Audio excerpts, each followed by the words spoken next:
Yes, question number 9, 11, 12 और 13 ये देखते हैं बच्चे क्वेश्चंस। इनमें क्या है, ये अलग अलग टाइप्स के हैं। तो टाइप्स देखते हैं क्या है। पहले इस 9th क्वेश्चन में क्या कह रखा है, एक मैट्रिक्स दे रखी है, क्वेश्चन कह रखा है कि इनवर्स निकालो। ये तो हमें पता है कि कैसे निकालते हैं, ठीक है। अब जैसे ये मैंने ये मैट्रिक्स दे रखी है, इसका पहले डिटर्मिनेंट निकाला और इनवर्स निकाल लिया। ये तो हो गया, ये वाला क्वेश्चन इतना तो कंप्लीट हो गया। अब इसके बाद क्या कह रखा है, इसी इनवर्स का यूज करो इन तीन इक्वेशंस को सॉल्व करने में। Use it to solve the following system of linear equations. ठीक है बच्चे, तो आपने क्या करना है, इस इनवर्स का यूज करना है इन तीन इक्वेशंस में। अब सबसे पहले आपने क्या करो, इसकी मैट्रिक्स फॉर्म लिख लो। इनकी मैट्रिक्स फॉर्म, इन इक्वेशंस की matrix form of the equation A1 1 2 1 2 1 2 -1 1 -3 and 3। B क्या आएगा 0 9 एंड -14 और X मैट्रिक्स क्या आएगी, unknown variables X Y and Z।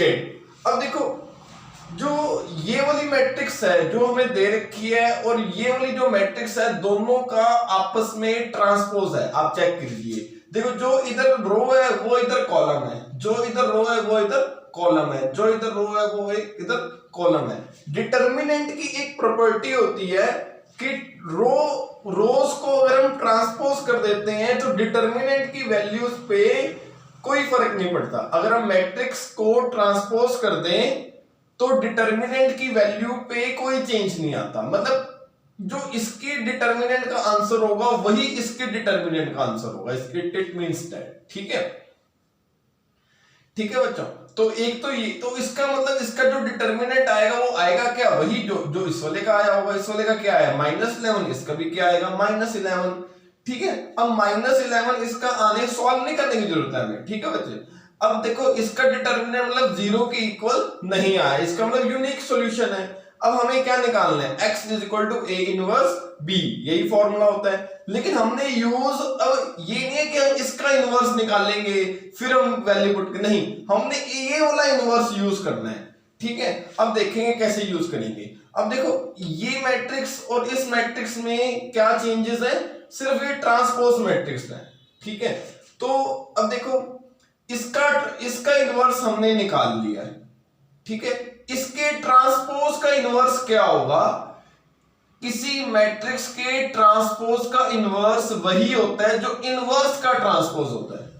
किसी मैट्रिक्स के ट्रांसपोज का इनवर्स क्या होगा, जैसे ये मैट्रिक्स है, इसका ट्रांसपोज है, इसका इनवर्स क्या होगा।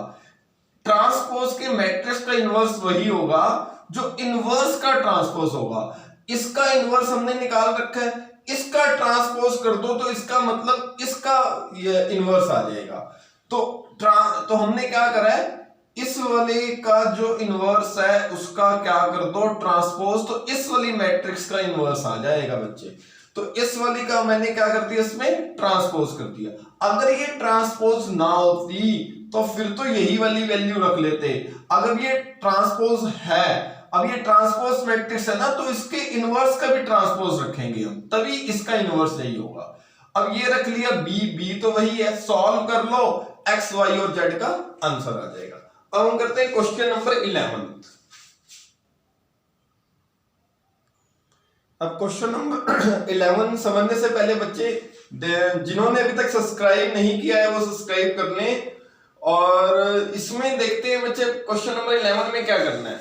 देखो क्वेश्चन क्या कह रखा है, ए और बी, हमें दो मैट्रिक्स दे रखी हैं, क्या फाइंड करना है, दोनों का प्रोडक्ट फाइंड करना है। तो पहला काम तो ये मैंने कर दिया, ए और बी की मल्टीप्लाई करी, ये आ गया, ठीक है। ये इसमें से 6 कॉमन आ रहा है, 6 को कॉमन ले लिया, ये आ जाएगा। मतलब ये वाली मैट्रिक्स तो आइडेंटिटी मैट्रिक्स है, ये आई बन गया।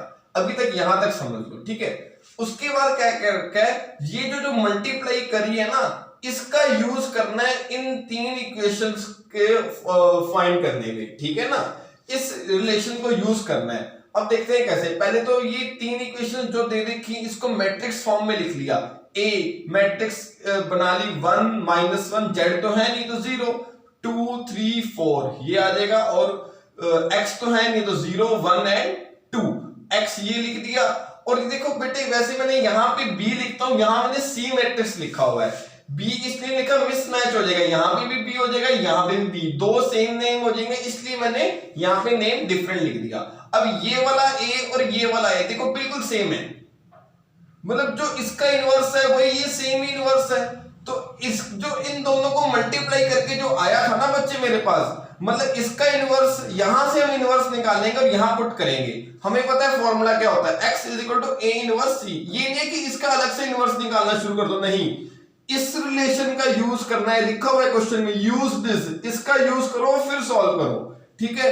अब इसका यूज करेंगे कैसे, इनवर्स निकालेंगे कैसे इसका, तो देखेंगे क्या करो, यहां तक तो हो गया। इसके बाद क्या करो, दोनों साइड a इनवर्स से मल्टीप्लाई करा दो। a इनवर्स ये a ये b = 6 a इनवर्स और i, ठीक है। a इनवर्स इंटू a क्या होता है, identity matrix, identity into b तो b रह जाएगा।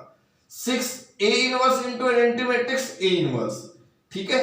अब ये इसका इनवर्स निकालना था, ये 6 मल्टीप्लाई हो रहा है इधर आके डिवाइड, तो a इनवर्स किसके इक्वल आएगा 1/6 इंटू b। b क्या है मेरे पास, ये वाली मैट्रिक्स है, इसकी वैल्यू b की जगह ये पुट कर दो, 1/6 तो ये था, ये 1/6 और ये b पुट कर दे, तो a इनवर्स आ गया ये। अब यहां से हमने a इनवर्स निकालना है, ये वाला a इनवर्स इसमें पुट कर दो, ठीक है बच्चे, ये आ गया a इनवर्स। और c मैट्रिक्स थी मेरे पास, सॉल्व करेंगे x y और z का आंसर आ जाएगा। अब हम देखते हैं क्वेश्चन नंबर 12। क्वेश्चन नंबर 12 में क्या क्या रखे हैं, कहते हैं the sum of 3 digit number is -1। देखो बच्चों अभी तक हमें ना इक्वेशंस दे रखी थी और हमें मैट्रिक्स से उसको सॉल्व करते थे, x y और z की वैल्यू फाइंड करते थे। अब हमें क्या है, इसको मैथमेटिकल फॉर्म में, पहले क्वेश्चन को मैथमेटिकल फॉर्म में मतलब इक्वेशंस में लिखना है, फिर सॉल्व करेंगे, ठीक है। तो पहले इक्वेशंस हम बनाएंगे, जो स्टेटमेंट दे रखी है उसको हम इक्वेशंस में चेंज करेंगे, ठीक है। क्वेश्चन में कह रखा है the sum of 3 digit number is -1, ठीक है। उसके बाद क्या कह रखा है, अगर सेकंड नंबर वाले को हम 2 से मल्टीप्लाई करें, थर्ड वाले को 3 से मल्टीप्लाई करें, तो उन दोनों को ऐड करें तो हमें क्या मिलता है 5, ठीक है। और उसके बाद अगर थर्ड वाले को सब्ट्रैक्ट कर दे पहले दो के सम से, तो हमें क्या मिलता है -1। अब बताओ वो 3 नंबर कौन से हैं, मान के चलते हैं let x y and z denote first second and third number, ठीक है बच्चे। अब क्वेश्चन में क्या है, sum of 3 digit number is -1, उन तीनों का जो सम है वो कितना है -1। सेकंड वाले नंबर को, सेकंड वाला नंबर y है, उसको किससे मल्टीप्लाई करो 2 से, सेकंड y को 2 से मल्टीप्लाई करा, थर्ड वाले को 3 से मल्टीप्लाई करा, हमें क्या मिलता है 5। कब मिलेगा, अगर हम उन दोनों को ऐड करेंगे, इन दोनों को ऐड कर दिया तो क्या मिल रहा है 5।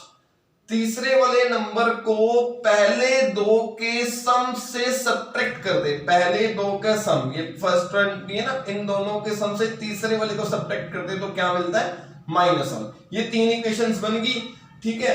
अब यहां से हम बेटे फाइंड कर सकते हैं, जैसे हमने पीछे किए हैं। यहां से पहले ए मैट्रिक्स, इनको मैट्रिक्स फॉर्म में लिख लिया, ये आ जाएगा। फिर इसका डिटरमिनेंट निकालना तो वो आएगा -4 जो कि 0 के इक्वल नहीं है। फिर x = a inverse b, x ये आ जाएगा। इसका इनवर्स जो आएगा वो ये निकाल रखा है बच्चे मैंने, b हमें पता है -1 5 -1। सॉल्व करेंगे x y और z का बच्चे, ये आंसर आ जाएगा हमारे पास, ठीक है। अब एक बार क्वेश्चन नंबर 13 देखते हैं। क्वेश्चन नंबर 13 में जाने से पहले बच्चों जिन्होंने सब्सक्राइब नहीं किया है वो सब्सक्राइब कर लें, ठीक है। क्वेश्चन नंबर 13 में बच्चों मैं सिर्फ आपको इक्वेशंस बताता हूं कि क्या बनेंगी। बुक आपके पास होनी चाहिए, उसमें हमें 2 तरीके स्कूल दे रखे हैं, उसमें ये 3 चीजें कह रखी हैं कि डिसिप्लिन, पोलाइट और पंक्चुअलिटी, कि इन तीनों को x y और z मान लिए, उनके अकॉर्डिंग टू क्वेश्चंस ये मैंने इक्वेशंस बना दी हैं, ठीक है। इसको सॉल्व कर लेंगे तो आपके पास आंसर आ जाएगा, ठीक है बच्चों। और अगर कोई भी डाउट आता है तो नीचे कमेंट में बता दें, मैं उसको वीडियो बना के मैं आपके पास भेज दूंगा, ठीक है बच्चों। That's okay.